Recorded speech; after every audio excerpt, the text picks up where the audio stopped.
BRS అధికారంలో ఉన్నప్పుడు ఎర్రబెల్లి దయాకర్ రావు మంత్రిగా ఉండి కూడా పాలకుర్తి నియోజకవర్గంలో ఎలాంటి అభివృద్ధి చేయలేదని కాంగ్రెస్ సీనియర్ నాయకురాలు ఝాన్సీరెడ్డి విమర్శించారు. అలాంటి దయాకర్ రావు అభివృద్ధి చేస్తున్న తమపై దుష్ప్రచారం చేస్తున్నారని మండిపడ్డారు. తాము వారిపై ఎలాంటి ఆరోపణలు చేయకపోయినా సరే అత్తాకోడలు అంటూ తమపై లేనిపోని ఆరోపణలు చేస్తున్నారని ఆగ్రహం వ్యక్తం చేశారు. రానున్న మున్సిపల్ ఎన్నికల్లో కాంగ్రెస్ పార్టీ అభ్యర్థులకు ఓటర్లు పట్టం కట్టి చైర్మన్ ను కైవసం చేసుకోవడం ఖాయమని అంటున్న ఝాన్సీరెడ్డితో మా ప్రతినిధి Rajendra Prasad face to face. Telangana రాష్ట్ర వ్యాప్తంగా మున్సిపల్ ఎన్నికల ప్రచారం జోరందుకుంది. దీనిలో భాగంగా మనము పాలకుర్తి నియోజకవర్గంలో ఉన్నాము. పాలకుర్తి నియోజకవర్గంలో ఒక అధికార పార్టీ కాంగ్రెస్ పార్టీ వ్యక్తి ఒక ఝాన్సీరెడ్డి రాజేందర్ రెడ్డి గారు మనతో ఉన్నారు. తనతో కొన్ని విషయాలు చేసుకునే ప్రయత్నం. చెప్పండి మేడం, ఈ యొక్క మున్సిపల్ ఎన్నికల ప్రచారం ఏ విధంగా కొనసాగుతుంది? చాలా బాగా ఎక్కడ పోయినా కానీ ఏ వార్డు పోయినా కానీ మా క్యాండిడేట్ మీద స్పందన చాలా ఉంది. సో తప్పకుండా మా క్యాండిడేట్లు 16కి 16 గెలుస్తాయని చెప్తున్నాము. ఈ రోజు వరకు మేము ఇప్పుడు ఎలక్షన్స్ ఈ రోజు పెట్టినా కానీ 11 మాత్రం ఖాయంగా గెలుస్తాము. ఇంకా 4 రోజులు ఉంది. ఈ 4 రోజుల్లో తప్పకుండా ఇంకొక 4 మాత్రం తప్పకుండా గెలుస్తాము. సో మన మున్సిపాలిటీ మనదే, గెలుపు మనదే, చైర్మన్ కూడా మనోడే. వాటర్ సమస్య, రోడ్లు సమస్య, మళ్ళీ అదేవిధంగా ఇళ్ళు, చాలామందికి ఉండటానికి ఇళ్ళు లేవు.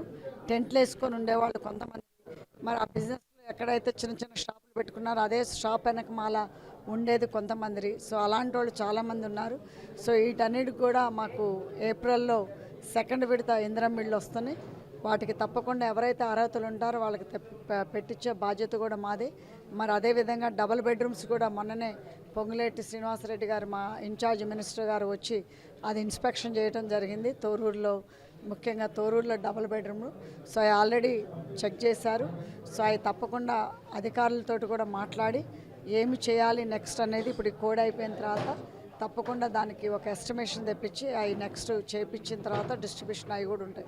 త్వరలో 11వ తారీఖు జరిగే ఎన్నికల్లో మీ యొక్క కాంగ్రెస్ పార్టీ అభ్యర్థులు, కౌన్సిలర్గా నిలబడ్డ అభ్యర్థులకు ఎలాంటి సూచనలు ఇవ్వబోతున్నారు?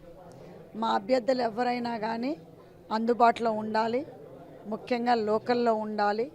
ప్రజల లేకపోతే మనం లేము, ప్రజా ఓటర్స్ లేకపోతే మన గెలుపు లేదు. సో తప్పకుండా ప్రజాక్షేత్రంలో ఉండి ప్రజలను కాపాడుకుంటూ ప్రజలు ఏమైతే కోరుకున్నారో, ఏదైతే మార్పు కావాలనుకున్నారో ఆ మార్పు తప్పకుండా తొందరలోనే తీసుకొచ్చి వాళ్ళకు చూపిస్తాం.